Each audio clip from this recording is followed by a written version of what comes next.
우리 하나님 말씀 함께 보도록 하겠습니다. 오늘 우리가 함께 볼 하나님 말씀은 고린도후서 1장 20절 말씀입니다. 고린도후서 1장 20절 말씀, 제가 봉독해 드리도록 하겠습니다.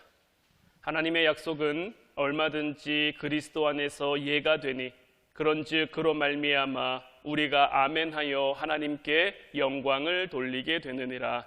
아멘.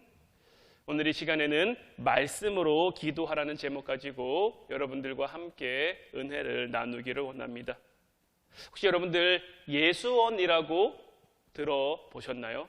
저도 예수원에 몇 차례 방문한 적이 있는데 이곳이 성공회 쪽에서 하는 곳이긴 합니다만은 그곳이 설립된 취지나 그곳에 가서 굉장히 좀 경건하고 절제된 생활, 또 그곳에서 공동체 생활을 함께 누릴 수 있는 그러한 곳이죠.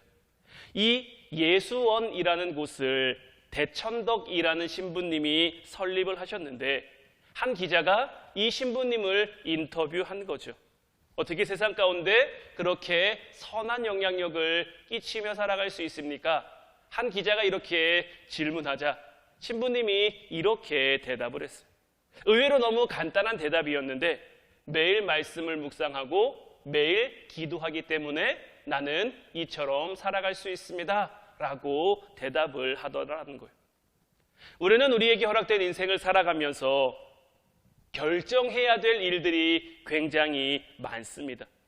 그 수없는 결정 앞에 우리가 때로는 하나님 앞에 기도하지만 하나님, 내가 어떤 길을 선택하는 것이, 내가 어떤 결정을 내리는 것이 옳은 결정입니까? 하나님 앞에 묻고 하나님 앞에 기도하지만 때로는 그 하나님의 응답이 어디에 있는지 모를 때가 더 많죠. 그 이유는 하나님께서 우리 기도에 응답하시지 않는 것이 아니라 말씀과 기도로 우리의 삶을 이끌어가는 훈련이 온전히 우리의 삶 가운데 배어있지 않기 때문에 주님은 우리에게 말씀하시지만 우리가 그 말씀을 때로는 깨닫지 못하기 때문인 거예요.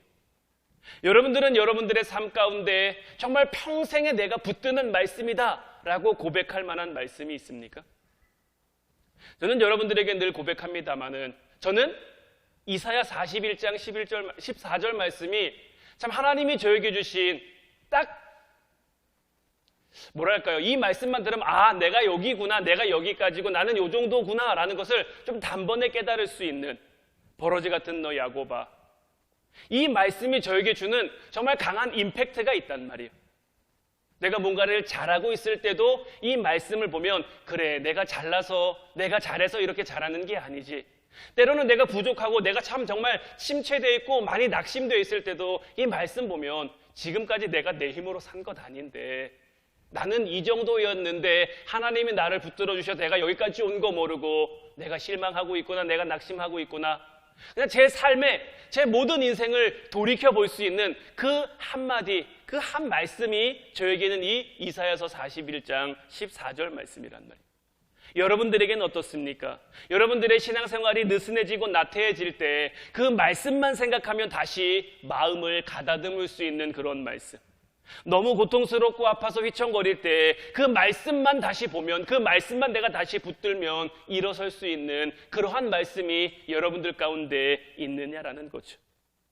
요한복음 1장 1절로 3절 말씀을 보면 태초에 말씀이 계시니라. 이 말씀이 하나님과 함께 계셨으니 이 말씀은 곧 하나님이시니라.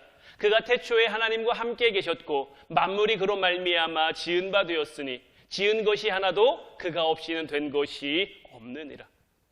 요한복음 1장은 예수님의 정체성에 관한 말씀으로부터 시작되고 있는 거예요. 태초에 말씀이 있었는데 이 말씀은 곧 하나님이시고 이 말씀이 하나님과 함께 있었고 만물이 이 말씀으로 말미암아 지은 바 됐고 지은 것이 하나도 이 말씀 없이는 된 것이 없다라는 거죠. 그리고 그 말씀이 어떻게 됐습니까? 우리에게로 온 거죠. 말씀이신 하나님이 우리에게로 온 거예요. 예수님이 우리에게 오신 말씀, 성경은 우리에게 예수님에 대해서, 말씀에 대해서 이렇게 증거하고 있는 거죠. 그러니까 우리가 말씀과 부딪히고 그 말씀을 붙잡는다라는 것은 무엇을 붙잡는 겁니까? 예수님을 붙잡는 것을 의미하는 것이고, 우리가 말씀을 부딪히고 말씀을 붙잡는다라는 것은 예수님을 만나는 것이 된 거예요. 그렇다면 말씀이신 예수 그리스도를 붙잡고 기도하면 기도에 그보다 더 큰 능력이 있겠습니까? 우리가 정말 예수님을 붙들고 예수님과 함께 기도할 수 있다면 그것이 우리에게 가장 큰 능력의 기도가 될 수 있겠죠. 그래서 주님께서는 우리로 하여금 말씀 가운데 말씀으로 기도하라고 우리에게 말씀하고 계신 거예요. 그럼 조금 더 구체적으로 우리가 말씀으로 기도하면 얻을 수 있는 유익이 뭐가 있겠습니까? 첫 번째는 자기 유익과 정욕을 따라 기도하지 않게 된다라는 거예요. 우리는 쉽게 우리의 이기적인 본성을 따라 기도할 때가 많죠. 그런데 하나님의 말씀이 우리 기도의 가이드가 되면 어떨까요? 하나님의 말씀이 우리 기도의 울타리가 되어 우리가 그 울타리 안에서 기도하면 어떻게 될까요? 그 울타리 바깥으로 벗어날 염려가 없는 거죠. 그러다 보니까 그 울타리 안에서 내 유익보다는 하나님의 영광을 위한 기도로 말씀이 우리를 이끌어주는 그 경험을 하게 되는 거죠. 그래서 우리가 말씀을 붙들고 말씀을 따라 말씀과 함께 하시는, 말씀으로 우리 가운데 역사하시는 주님 안에서 기도하면 내 유익과 내 정욕을 따라 기도하지 않을 수 있게 된다는 것이 말씀으로 기도하는 첫 번째 유익이라고 할 수 있고요. 두 번째는 우리가 말씀으로 기도하면 문제의 본질을 간파하며 기도할 수 있게 된다라는 거예요. 하나님의 말씀은요, 우리를 깨닫게 하는 말씀, 우리의 생각을 변화시키는 말씀이기 때문에 우리가 당면한 문제, 그 이면에 문제의 본질을 우리로 하여금 볼 수 있게 하는 거죠. 제가 몇 주째 여러분들에게 말씀드립니다마는 엘리사와 그의 사환, 엘리사는 봤어요. 하나님의 천사, 하나님의 사자가 그 도단성을 가득 둘러싸고 있는 것을. 근데 그의 사환은 보지 못했죠. 보지 못하니까 두려워하고 무서워하는 거죠. 하나님의 말씀이 우리 가운데 역사하고 그 말씀을 붙들고 우리가 기도하면 그 문제의 본질을 간파할 수 있는 거예요. 지금 그 엘리야가 살고 있는 그 성 가운데의 문제의 본질은 무엇입니까? 아람 군대가 그것을 둘러쌌다라는 건데 그 너머, 그 이면에는 뭐가 있습니까? 하나님의 사자, 하나님의 군대가 있잖아요. 엘리사는 그것을 봤고 사환은 그것을 보지 못했고, 보니까 안 두렵고 못 보니까 두렵고. 엘리사가 기도할 때 하나님께서 그의 사환의 눈을 열어주시죠. 그러자 그도 문제의 본질을 간파하게 되는 거예요. 내가 뭐 때문에 두려워했구나, 참 내가 아무것도 아닌 걸 가지고 두려워했구나, 이것을 깨닫게 되는 거죠. 하나님의 말씀이 우리 안에 들어오는 순간 내 지금 문제, 내 어려움, 내가 어떤 문제나 사람 때문에 힘들었던 것이 아니라 하나님과 내 그 관계 때문에 이걸 내가 온전히 신뢰하지 못하고 내가 온전히 받아들이지 못하니까 우리는 늘 고백하죠. 모든 문제보다 하나님이 더 크시다고, 모든 것보다 하나님이 더 뛰어나시다고 우리는 늘 고백합니다. 늘 말합니다. 그런데 막상 우리에게 문제가 생기고 어려움이 생기면 정말 솔직히 문제가 더 커 보입니까? 하나님이 더 커 보입니까? 문제가 더 크게 여겨집니까? 하나님이 더 크게 여겨집니까? 말로는, 입술로는, 아니 어쩜 우리 마음도 그렇게 하나님이 더 크다고 믿고 있는지는 몰라요. 그런데 내 삶에 정말 나타나는 삶의 방향은 그렇지 못하다는 게 가장 큰 문제인 거겠죠. 우리가 자녀를 키우다 보면 때로는 우리 자녀들이 안 되는 건데도, 해로운 건데도 하게 해달라고 조를 때가 있죠. 뭐 위험한 거라든지 몸에 좋지 않은 거라든지 그거 하면 안 된다고 조를 때가 있는데 그때 부모는 어떻게 합니까? 안 되는 건 안 된다고 얘기해 주죠. 안 되는 건 못하게 말리고 훈계하고 양육하고 가르쳐야죠. 그래서 자녀들이 옳은 길을 걸어갈 수 있도록. 자녀가 뭐 몸에 좋지 않은 것을 하거나 말거나 네가 원하니까 네 맘대로 다 해라, 이게 부모가 자녀를 사랑하는 방법이 아닌 거죠. 마찬가지로 하나님은 우리에게 진정 무엇이 필요한지 아시죠? 그래서 우리가 말씀 가운데 기도하면 하나님은 우리가 먼저 해야 할 것, 먼저 구해야 할 것, 이것을 우리의 삶 가운데 드러내 주시는 거예요. 그래서 예수님께서도 우리에게 먼저 그의 나라와 그의 의를 구하라고 말씀하신 거예요. 그리하면 이 말씀과 그 기도 가운데 우리가 하나님 울타리 안에 들어가면 우리에게 있어야 할, 그 안에서 살아가는 우리에게 있어야 할 그 모든 것들을 우리에게 더해 주신다라는 거죠. 그런데 자꾸 우리는 먼저 그의 나라와 그의 의는 구하지 않고 그것 구하기 전에 내게 있어야 할 것, 내게 필요한 것, 이것만 자꾸 하나님 앞에 요구하고 하나님 앞에 바라니 하나님이 정말 이것이 우리에게 필요한지 안 필요한지 그것을 파악하시고 그것을 판단하시고 때로는 들어주지 않는 것이고 때로는 거절하시는 것이고 때로는 노하시는 것이고 때로는 침묵하시는 건데 우리가 그 하나님의 마음을 헤아리지 못하니 문제의 본질을 간파하지 못하니 하나님은 내 기도를 듣지 않는다고 하고 하나님은 내 기도에 귀 기울여주지 않는다고 하나님은 나를 사랑하지 않는다고 하고 이렇게 얘기할 수밖에 없게 되는 거죠. 이제 정말 하나님 앞에 온전히 기도하는 삶을 살아가는 여러분들이 되시기를 바라요.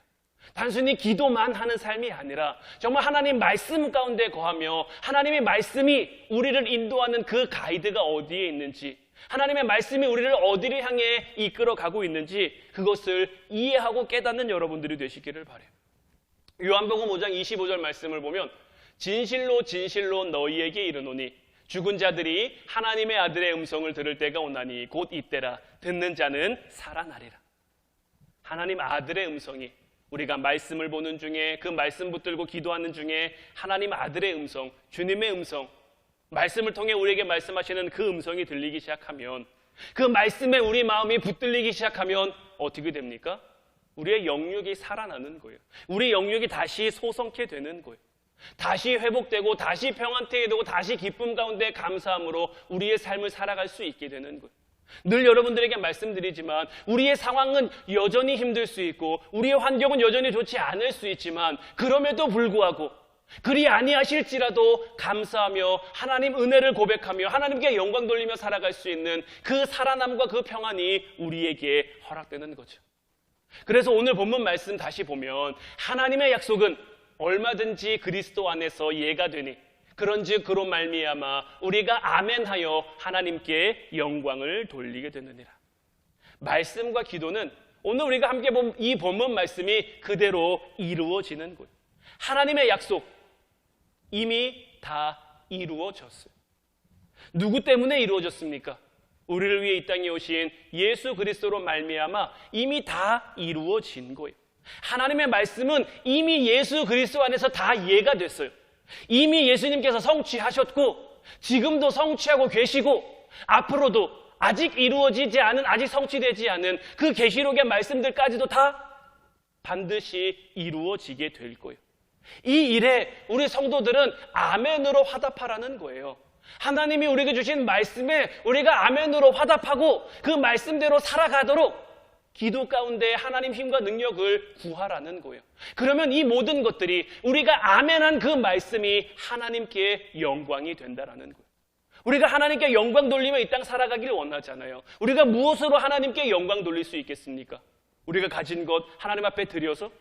우리가 가진 게 맞습니까? 하나님이 가지신 게 맞습니까? 우리가 아무리 많은 거, 우리가 아무리 좋은 거를 드린다고 한들 물론 우리의 마음을 보시고 우리의 중심을 보시는 하나님이시기에 우리가 드린 것으로도 매우 기뻐하시며 매우 영광 받으시지만 그보다 하나님께 영광이 된다는 무엇하면 하나님께 영광이 된다고 성경은 우리에게 말하고 있습니까? 말씀 가운데 우리가 아멘하며 살아가면 그 아멘하는 우리의 삶이 하나님께 영광이 된다고 하는 거잖아요. 우리가 아멘하면 하나님께서 우리를 통해 말씀을 이루어 가시는 거예요. 여기서 우리가 아멘한다라는 것은 하나님의 말씀을 우리가 붙들고 그것을 아멘한다는 것, 우리의 입술로 선포하며 기도하는 것을 의미하고 있는 거예요. 여러분들, 정말 여러분들은 하나님께서 온 세상의 주관자이심을 믿으십니까? 하나님께서 정말 천지 만물을 지으셨고 그것을 다스리는 분이시라는 것을 여러분들 믿으십니까? 지금도 우리 가운데 역사하시며 이 세상을 운영하고 계신 분이라는 것을 여러분들 믿으십니까? 이 하나님께서 우리와 함께 하길 원하시는 거예요.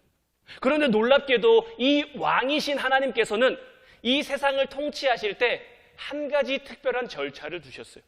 그것은 우리 성도들의 기도 없이는 하나님의 계획을 이루어가지 않으시겠다라는 거예요. 에스겔 36장 36절로 38절 말씀을 보면 너희 사방에 남은 이방 사람이 나 여호와가 무너진 곳을 건축하며 황폐한 자리에 심은 줄을 알리라. 나 여호와가 말하였으니 이루리라. 주 여호와께서 이같이 말씀하셨느니라. 그래도 이스라엘 족속이 이같이 자기들에게 이루어 주기를 내게 구하여야 할지라. 내가 그들의 수요를 양떼같이 많아지게 하되 제사 드릴 양떼 곧 예루살렘이 정한 절기의 양무리같이 황폐한 성읍을 사람의 때로 채우리라. 그리한즉 그들이 나를 여호와인 줄 알리라 하셨느니라. 자, 이 말씀을 보면 이미 하나님께서 뜻을 세우셨어요. 황폐해진 이스라엘을 다시 세우겠노라고, 황폐한 자리에 다시 여호와의 무너진 성전이며 무너진 것들을 다시 세우겠다라고 하나님께서 이미 말씀하셨어요.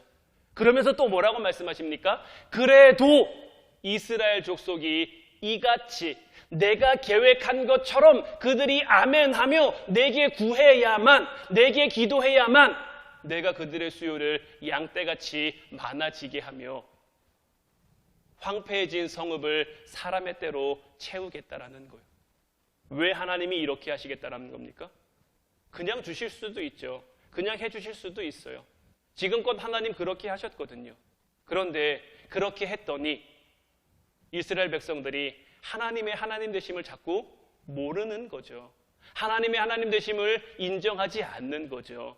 하나님이 은혜로 그들을 애굽에서 출애굽시키셨으며 은혜로 40년 광야의 삶을 살게 하셨으며 은혜로 가나안 땅을 정복하게 하셨으며 그곳에서 수없이 많은 사사들을 통해 그 나라를 구원케 하셨고 회복케 하셨고 또 역대의 왕들을 통해서 그 나라를 돌보셨는데 나라가 망해까지 그들은 하나님의 하나님 되심을 깨닫지 못하는 거죠.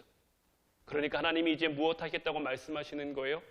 내가 이와 같은 계획은 세웠지만 내가 너희들을 사랑하기에 너희들을 회복시킬 거지만 너희들과 함께 할 거지만 너희들을 통해 하나님의 뜻을 세워갈 거지만 그래도 그 전에 너희가 뭐 해야 된다? 기도해야 된다라고 말씀하시는 거예요. 내 뜻을 너희가 알았으면 내가 너희에게 준 말씀을 붙들고 기도하라고 말씀하고 계신 거예요. 우리 하나님께서는 뜻을 정하셨다고 해서 그저 불도저처럼 우리를 앞에 꼭두각시 인형으로 세워 하나님 맘대로 하시는 분이 아니다라는 거죠. 먼저 우리 성도들의 기도를 요청하신다라는 거예요. 오늘날 이와 같은 사실은 오늘날 우리들에게도 마찬가지인 줄로 믿어요. 저를 향한 또한 여러분들을 향한 하나님의 뜻은 세워져 있어요. 하나님의 계획은 지금도 이루어져 가고 있겠죠. 그런데 우리 하나님께서는 그 뜻하심 가운데 그 계획하심 가운데 하나님 뜻대로 하나님 마음대로 모든 것을 다 이루시고 만들어 가시는 것이 아니라 우리가 기도하기를 우리가 정말 말씀 붙들고 주님 앞에 나오기를 기다리고 계신 것. 우리가 말씀 붙들고 주님 앞에 나아가면 우리가 예수님의 음성을 들으면 우리가 다시 살아나게 될 줄로 믿어요. 주님이 우리에게 약속하신 주님이 이미 계획하신 그 모든 은혜와 축복을 우리가 누리게 될 줄로 믿어요. 우리 하나님 왜 이렇게 하셨을까요? 자칫 번거로우실 수도 있는데 자칫 하나님 마음에 합하지 하나님 마음에 흡족하지 않을 수도 있는데 왜 이렇게 하셨는가? 우리 하나님께서는 기도하는 성도들 기도하는 하나님의 백성들 기도를 통해 하나님 앞에 나오며 하나님을 찾고 하나님 구하는 그 하나님의 자녀들과 하나님의 백성들과 함께 하고 싶으시기 때문인 거예요. 하나님이 일방적으로 우리에게 찾아만 오시는 것이 아니라 우리도 하나님 처음 에덴 동산에 아담과 하와를 지으시고 그곳에 선악과를 두신 이유는 무엇입니까? 그것을 보며 하나님을 깨닫고 그들 스스로 하나님을 찬양하며 하나님께 영광 돌리기를 바라셨기 때문이잖아요. 마찬가지로 오늘을 살아가는 우리들에게도 마찬가지인 줄로 믿어요. 우리를 유혹하는 세상의 선악과들이 참 많아요. 우리를 힘들게 하고 우리를 시험에 들게 하는 세상에 우리를 유혹하는 정말 보암직스럽고 먹음직스럽고 지혜롭게 할 만큼 탐스러워 보이는 우리의 삶에 유익이 될 만한 것들이 우리에게 너무 많지만 그럼에도 불구하고 그 너머에서 역사하시는 우리가 하나님을 깨닫고 그 하나님의 말씀을 붙들고 하나님께 나오기를 우리 하나님께서는 지금도 우리를 향해 기다리고 계신 거죠. 그리고 그런 우리들과 하나님의 일을, 하나님의 나라를 함께 이루어가고 싶으시기 때문인 거죠. 이제 그 하나님의 나라를 함께 세워갈 수 있는 저와 여러분들이 되시기를 바라요. 말씀으로 기도하는 가운데 하나님의 역사를 경험하는 여러분들이 되시기를 바라요. 때로 하나님께서는 우리가 한 번도 가보지 못한 나라를 위해 기도하게 하실 때도 있고요. 때로는 한 번 만나보지 못한 사람을 위해 기도하게 하실 때도 있죠. 그런데 어떻습니까? 그 기도를 통해 우리 하나님 역사하신다는 말이에요. 우리의 기도를 통해 하나님은 하나님의 계획을 이루어 가신다는 말이에요. 이제 정말 주님과 동행하는 그 기도의 기둥, 말씀의 기둥을 여러분들의 삶 가운데 굳건히 세워갈 수 있기를 주님의 이름으로 축원해 드립니다. 우리의 삶 가운데 이 두 기둥이 온전히 세워지면 정말 그 안에 하나님의 역사, 하나님의 은혜로 채워질 줄로 믿어요. 이제 정말 주님과 함께하는, 주님이 이끌어가는 여러분들의 삶 되기를 주님의 이름으로 축원해 드립니다. 오늘 이 시간 주님 말씀하시면 이 찬양 나누고 함께 기도하길 바라요. 정말 이 찬양의 가사처럼 주님이 뜻하시는 곳을 향해, 주님이 이끄시는 곳을 향해 우리가 순종하며 살아갈 때에 연약하지만 부족하지만 우리를 통해 하나님의 뜻, 하나님의 계획이 이루어지고 그 하나님의 계획과 하나님의 뜻이 이루어질 때 우리의 삶 가운데 은혜 충만, 하나님의 사랑 충만, 하나님이 주시는 축복이 충만하게 되고 우리의 연약한 심령이 다시 강건해지고 우리의 부족한 부분들이 채워져 늘 하나님을 고백할 수밖에 없도록 우리의 삶을 이끌어 가실 줄로 믿어요. 특별히 오늘 우리가 기도할 때에 정말 우리에게 주신 말씀, 정말 내게 주신 말씀을 품고 사는 그리스도인이 되게 하시며 오늘 우리가 기도할 때에 우리에게 주신 말씀을 정말 우리 마음에 품어 우리의 심령이 살아나고 우리의 가정, 우리의 교회가 부흥되게 하시며 우리의 삶에 정말 말씀과 기도라는 두 기둥이 든든히 세워져 가게 없소서. 오늘도 내 욕심, 내 생각 내려놓고 하나님의 말씀을 따라 기도하는 시간 되게 없소서. 우리 찬양하고 같이 기도하도록 하겠습니다.